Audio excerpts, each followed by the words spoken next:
Hello, everybody. Welcome to tonight's edition of From the Boardroom to the Locker Room. And as promised, we talk to world champions. And tonight we're talking to the Blitzbokke, who are back from Los Angeles. They've settled down. The euphoria might have eased slightly, but the tag of world champions remains. We've got the coach of the team, Philip Snyman, on our program again. Philip, thanks again for your time. Welcome back and congratulations. Hi guys, no, thank you very much for having me back. I must say I was waiting for the invite and then 2 weeks later I received it. But no, thank you very much. Actually good to be back in SA, and some interesting stuff happened in the last couple of weeks. So really happy to be back home, settled in now, and I think reality kicked in. So yeah, good to be back. Yeah, I know the invitation's always open, and sometimes it does take us a little bit longer to get the invite to you. And if I may say, with no disrespect, it did take a little bit longer for your team to get into gear this season. Not the best of starts either. 100%. And I think obviously the one thing that we've mentioned earlier in the season also is consistency. And it started off in Dubai, not the best of tournaments. We played in the quarterfinals, so not completely misfired. But and then I think the win in Cape Town gave us a massive boost. And then we actually played in three consecutive semi-finals in Perth, and then we played in the final in Vancouver. And I think the one leg that stands out for me that we underperformed is probably the Asian leg, and it's actually the Hong Kong tournament, not so much the Singapore tournament. The Hong Kong tournament, we didn't go through to the quarterfinals, and we actually only needed a bonus point against either Australia or New Zealand, and we didn't manage to do that. So for me, that was very disappointing, and for the team also. And the next weekend in Singapore also didn't go through, but then different conditions, different tournament format. But if you take everything in consideration, we lost against Great Britain the first match in Singapore, but played with five guys on the field. We had a red card, a yellow card, and then the next three matches we beaten Argentina. We managed to stop their winning streak on 18 games. We beaten Australia. So from there onwards, the guys were kicking into another gear. And then I went in with a lot of hope and belief in the last one in LA. So I think everything came together at the right time. If I'd spoken to you, well, I did speak to you before the season started, but I mean, if I'd said to you before the season started that Spain were going to win tournaments, Argentina would be the team that comes out as series winners, and you'd only win two tournaments, being Cape Town and Los Angeles, how much of that would you have believed at the beginning, besides us winning two tournaments?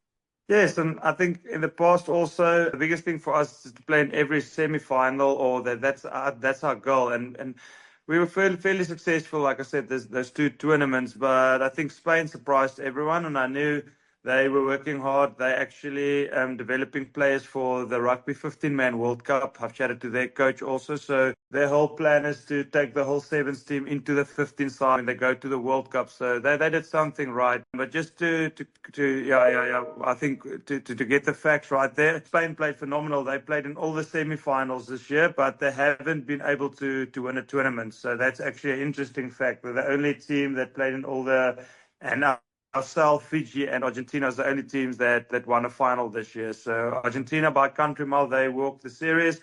Fiji was up and down, and I think the same with us. And that was the top four teams at the end of the day. And I think the last tournament, when everything matters, the guys really made a massive step up, and some of the best rugby that I've seen a Springbok Sevens team play in the last 5 years. You did have a couple of very close ones as well, a couple of tournaments where the odd point here and the odd point there went against you, and that pushed you out of qualification into semis and finals. Yeah, definitely.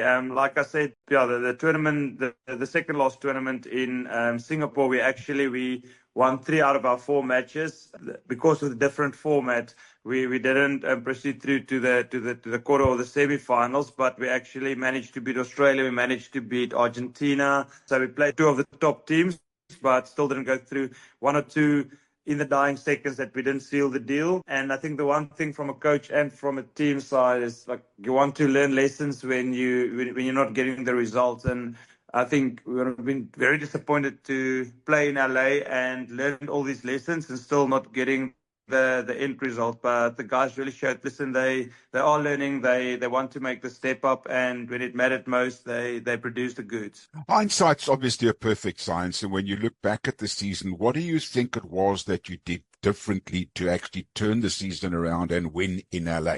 Yeah, I think obviously the biggest thing for us was that top eight. That's always the big thing nowadays on the seventh circuit. If you're not qualifying in the top eight, then you're not playing in the finals to give yourself a chance to get the championship title. The previous year we were at stages, we were at number eight.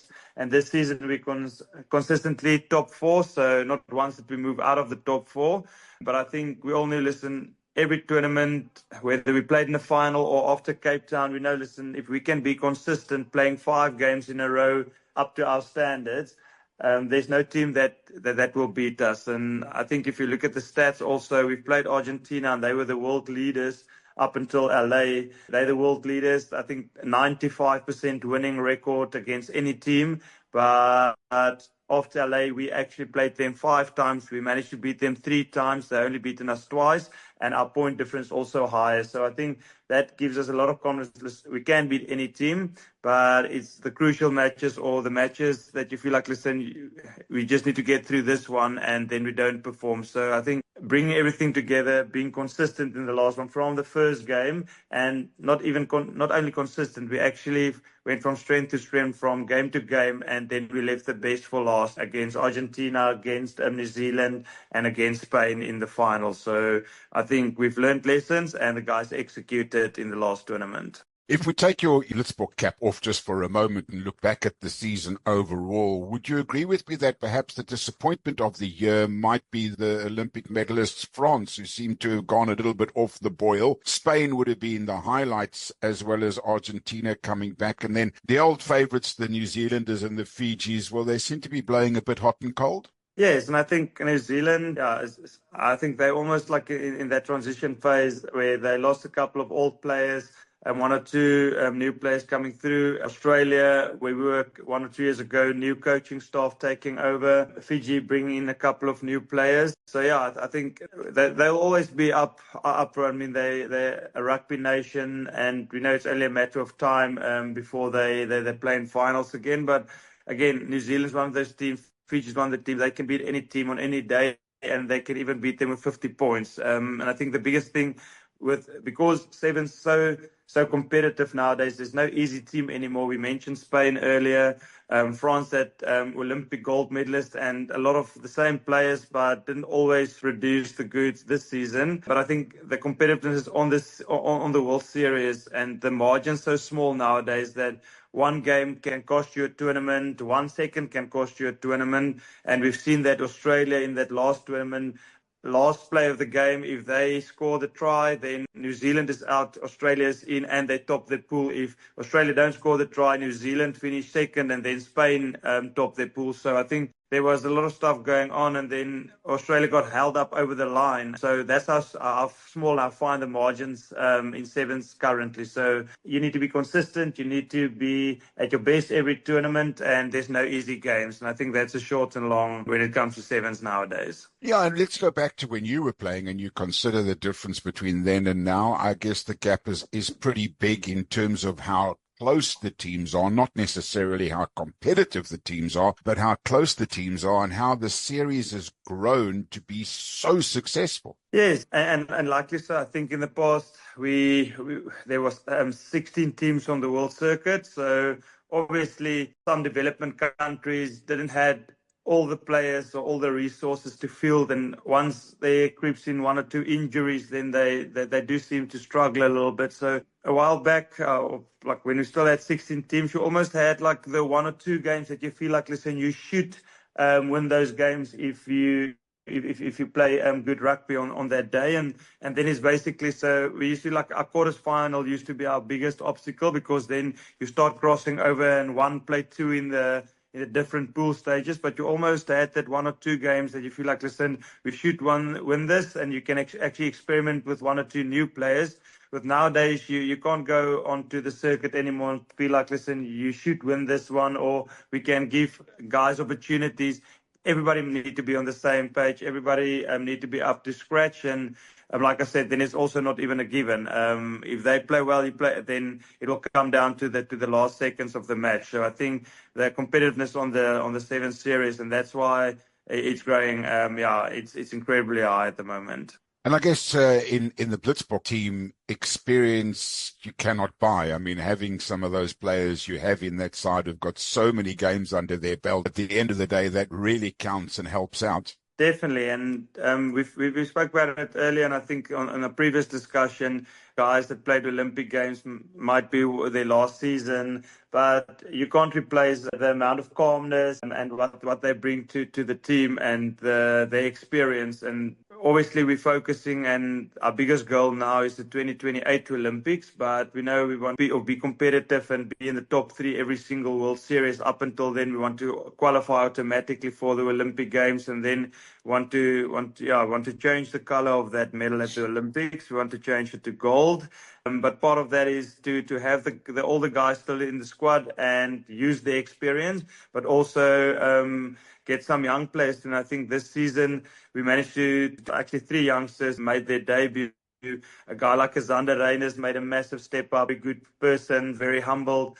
A guy like Gino Capito, that's with the S-120s now. So I think for more than one reason, obviously not only the World Championship, but it was a successful season for us because we actually got new players through with the experienced guys. We actually managed to rest 1 or 2 guys in different tournaments. So I think out of our squad of 22, 19 guys got opportunity to play this season. So I think we're moving in the right direction. And now also with the S-120s that we're working close together, hopefully in the next season we'll even get 1 or 2 extra guys from them into our system. It's amazing that you've got a team, as you say, of mixture of youth and experience, and so glad that you have, because the future is very bright for us. But as a coach, how do you deal with the flamboyancy of some of your players? Do you sometimes need to curb that wanting to run from wherever, or do you say to them, listen, guys, go and play your natural game? Because there's so many naturally gifted runners in that team. Yes, and that's a very difficult thing to manage, and obviously 1 or 2 hard discussions, and especially when there's a little bit of emotion involved. But I think the biggest thing for us, we don't want to cramp any player, but there's also, it's important for a coach to make sure all the players are on the same page, but you don't want to take that individual brilliance away. And we often talk about inside the box. So outside your own little box, get out. If you're a Selvin Davids, you chip and chase. If you're Ricardo Duarte, you step 4 guys, but then also understand and realize when to shift the ball and not to be a one-man show. And I think for me, that's the biggest thing. And that's where we grew tremendously as a squad and as a team this year, is that trust. And you could actually see the trust amongst the players. Instead of one guy trying to do too much, he's shifting the ball at the right times, and especially in the last tournament. So we want the guys to play their natural game, but within limits. It's always like for a guy like Selvin and a guy like Ronald Brown and Ricardo. Obviously, their X factor, and you're not always going to know what they're going to do. But if you can have the forwards and some of the other players that's a little more steady, and you know exactly what you're going to get out of them, then there's almost like a room for a guy like Selvin and Ricardo and a Ronald to bring their X factor and their magic to the party. So I think the combinations, you can't have 8 of those players in a team. 2 or 3 of them with the guys that's consistent, you know exactly what you're going to get, and I think that's the winning recipe. You're listening to the edition of From the Boardroom to the Locker Room. We'll have more for you after these. Hi, I'm Louis Karpas. On the next edition of From the Boardroom to the Locker Room, we talk to a teenage sensation, a grand chess master. That is Caleb and his dad, Sean Leverton. They'll be joining us on the next edition of From the Boardroom to the Locker Room. Find out all about how you become a grand master of chess in your teenage years. That's the next edition of From the Boardroom to the Locker Room. Join me then. And that must make your job extremely difficult, how to choose the guys that are going to run across that white line to start a game and how you're going to do the substitutions. Yes, and also combination-wise, and I think in the beginning of the season, we were sorting out 1 or 2 nitty-gritty things in the team still, and team selection was really crucial this year to get the right combinations and players that can play together and players that bring out the best in each other. And towards the end, because we actually gave a lot of guys opportunity, the whole squad, actually grew very tight. And at the end of this year, we could pick any 13 out of the 22. And no, listen, I know this team will gel. So I think from where we were a year and a half ago and where we are now, a massive shift into the right direction, and that makes it easier. And that actually gives you a lot of confidence, the coach also, to not only to, but you can almost pick the best players. You don't necessarily need to go in combinations every single time. And you can pick the players or the players you feel need to have game time. You don't need to feel like, listen, I don't think Ronald, he can't play with Selvin, or Selvin and Impey is not gelling. So that's the beauty of this team. And I think the last tournament, I had everybody to choose from, and I think the winning recipe got that medal in the end. And also, we need to give credit to your bosses and to South African rugby for enabling you to put a squad of players together and to give you the kind of support that you've got to be able to allow you to push the players to that level and to continue on through training camps and getting us to that world champion tag. Yes, definitely. I'm very grateful for SA Rugby and everybody involved. And I think there was a lot of changes in SA Rugby restructuring. Like you said, my direct boss, Dave Wessels, I think he's done a phenomenal job over the last couple of months. And the CEO, Mr. Rian Overalls, Mr. Mark Alexander, for backing Springbok Sevens also. And I know last year we didn't qualify directly for the Olympic Games. We actually were the last one to qualify, and they were still backing us. And after that, even more so. So I think the backing from their side, it's almost impossible if you don't have the backing. And you can actually see different unions. A team like Ireland, you hear Great Britain now, teams are going semi-professional again because they don't have the backing from their unions. From our side, we have full backing from SA Rugby. We actually see how we can almost be a link in the pathway and working together with the SA Under-20s. You'll see now in the next couple of weeks, we're releasing a couple of guys that will play in Currie Cup. So to build that relationship with unions and to know how we fit into the bigger picture in SA Rugby also. So really grateful for SA Rugby, and I think we're actually busy with some really cool ideas and structures that will benefit players going forward into SA Rugby. Yeah, you've led me into my next question beautifully, because, I mean, you must be sitting there in your office and thinking to yourself, okay, so how many of these players are going to be stolen away from me to play 15-man rugby, and I'm not going to see them back in the sevens game? But I guess at the end of the day, the biggest picture is one of making sure South African rugby on the world stage is number one. Definitely, and you're always going to lose one or two players, and I think that's the beauty of sevens, and we can't always be proud of the guys that's going to go on. Aquaga Smith, the Werner Kok, Cornel Hendricks, just mentioning a few names, Kurtley Arons, Jason Cole. You can't always just be proud of them and say, listen, that's the guys, and that's what sevens can do. And the moment a guy gets opportunity, then as a coach, you feel like, no, yes, they're stealing all my players, they're taking. You need to know where you fit in. So you can't have half of this and then complain about the other half.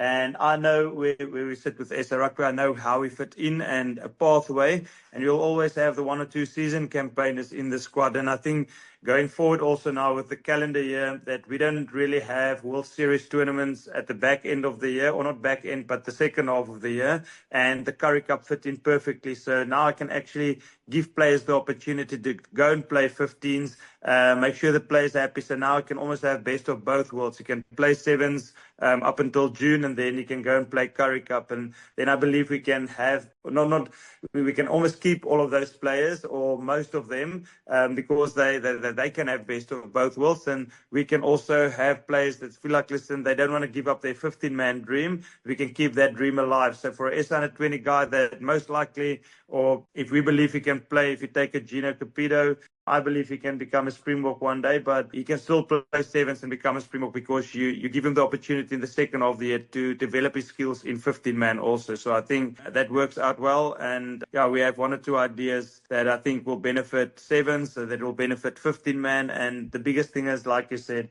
we want to see SA Rugby in the number one. Whenever SA Rugby comes up in a conversation all across the world, it needs to be number one system, not only Springboks, but system in the world. And we need to know and understand how we can play part of that. So the year kicks off again at the end of November. I guess a little bit of a break. And then when do you guys get back into camp, and what are the plans going forward in the next 4 or 5 months? We're still in camp, and some youngsters that we invited for camp now joined us. Some guys that haven't played a lot this season, like Atian Pretorius, Masane Machali, Funund Lover that only played the last one. So we have the African Cup, and we don't need to qualify for anything. So that means we can actually give a lot of youngsters opportunities. And we actually invited some guys that played for Western Province under 21 now that is on a break. We invited some club players from Varsity Cup. So they're going to all go and play with the likes of Sebastian Job and Fundund Lovo. So they will get that experience, and then they play African Cup on the 21st and 22nd of June. After that, we'll go on a break, and then our pre-season start in August, and then we're preparing for the World Series. And in that time of preparation, we'll play at the Safari Sevens in Kenya. We have a possible 1 or 2 international teams coming over for a training camp. Everybody loves South Africa, so they want to come and spend some time in the sunny months of South Africa. So, I think we actually have a nice schedule ahead of us. And then December is where it kicks off again, Dubai and Cape Town. And I think everybody know more or less that there will be changes next year. So we're looking forward for it to be finalized, and then we can get our final prep out. Sure. So I was completely wrong about you having a break. There's obviously a heck of a lot that's going on over the next couple of months. Philip, before I let you go, coming up this weekend is the United Rugby Championship semi-finals. It's the Bulls against the Sharks. Of course, we're all hoping. It depends, of course, on who you support. My team already out, beaten this weekend in Edinburgh. Your thoughts on the tournament, the bits that you've seen, and who do you think's going to go through on Saturday at Loftus? Yes, a very difficult question. I must be very diplomatic now. Obviously, No, you don't. The Free State Cheetahs not playing the URC now, so obviously my team has been out before the tournament. But this weekend, I think, a tough match, and I think the Sharks, unbelievable win, something that I haven't seen in my life before. And I think they would feel like, listen, we came so far now, they will give it a go. And then the Bulls, I think they played in a couple of finals before. They would feel like this is their year. So I think that's going to be the match of the weekend. And I think it's a massive positive, but we wanted only hoping for 2 SA sides meeting each other in the final only. But the beauty of it, one SA team will be in the final. And I'm hoping... I don't see. I think Leinster will take the one in Europe, and the one at SA. You know what? I will flip a coin, and then I will change my mind as the game goes by. But it's going to be a tough match. I think at the moment the Sharks are playing phenomenally, but also I think the Bulls might edge them a little bit when it comes to consistency this season. Yeah, isn't it amazing how since the last World Cup, quarters, semis and final, a point separated the Boks and victory or defeat. Currie Cup last year, a kick in the dying seconds that turned the game around for the Sharks to win. And this last game, how close the games have actually become. And I guess in a positive, there's just something inbred in South African players that in the dying seconds of a game, they're able to get it across the line. No, definitely. And I don't know, maybe we all knew we had it in us, but I think maybe a guy like a Dricus du Plessis actually showed the world and his favorite saying. So I think when we really need to come out and perform, we can produce the goods. And I think that's the beauty of South Africans. And this weekend, obviously, when 2 SA teams play each other, one team will fall out, unfortunately. But I do believe we have that winning culture, and especially within our sporting world, SA sports, we're very competitive, and everybody wants to be one. We want to put, when it comes to athletics, swimming, everything, we want to be the top in the world. So I think in rugby is the benchmark when it comes to SA sports. It is amazing, Philip. In closing, I mean, when you talk about it, and I know never mind the fact that you played the game and you coach of the Blitzbokke, you love the game, sport just in general. I mean, when you look at South Africa at the moment, our football team are basically qualified for the World Cup. Our 4x100 meter team and our javelin throwers on the athletics front, Gerdersteen, the Blitzbokke, the Springboks, the Proteas playing next week in the World Test Championship. We really are riding a crest of a wave. Geordie Smith, as I say, crest of a wave, about to become world surfing champion at the age of 37. Something in our water? Is it the biltong? Is it the beef? What do you think it is that makes us so special? Yes, and then not even mentioning the golfers in that Of conversation. I mean, course. every tournament, whether it's a major, one would think, listen, when Louis Oosthuizen or first when Ernie or Retief Goosen or Gary play when they retired, who's the next golfers? But every tournament there seems a new guys coming through and they're making the cut at major competitions. So yeah, I think it is definitely, and in my opinion, it's only one thing. It's definitely the biltong and the braai. I'm a firm believer a braai can sort out anything in life. There's not one thing that it can't sort out. And yeah, I haven't walked away from a braai that not in good spirits. So I think it is definitely the braai place, and obviously biltong goes hand in hand with that. Philip, it's always a pleasure chatting to you. Thank you so much. Congratulations to you and the team again. And I'm sure we will be catching up with you through the rest of the year leading into the big season, starting, of course, in Dubai. Well done again to you and the team. Thanks for joining us. Thank you, guys. Have a wonderful day. Lovely stuff. Philip Steyman, coach of the Blitzbokke, the world champion Blitzbokke, on from the boardroom to the locker room. Always great to have him along with us on the program. Now, one other thing that I need to remind you of, I've mentioned all those people in the world of sport. Tomorrow evening, we'll be talking to a teenager who is a world grandmaster chess champion. He's just 15 years old. And we'll be chatting to him tomorrow to find out all about the world of chess. That is tonight's edition of From the Boardroom to the Locker Room. As always, be nice to each other. Until next time, bye for now.